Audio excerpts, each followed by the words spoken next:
Interest কমিয়ে দেওয়া খুব সহজ কাজ না, রেট অফ ইন্টারেস্ট কমিয়ে দেওয়া।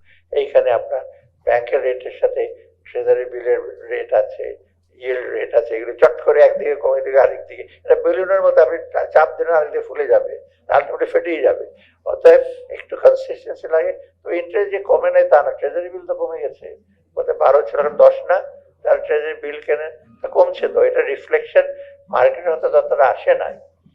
আবার ট্রেজারি বিল বা গভর্নমেন্ট বরং যদি বাড়িয়ে দেয়, লোকজন আপনার ব্যাংকে তো টাকা রাখবে না, সবাই সঞ্চয়পত্র বা ট্রেজারি বিল চলে, সেটা আমরা চাই না।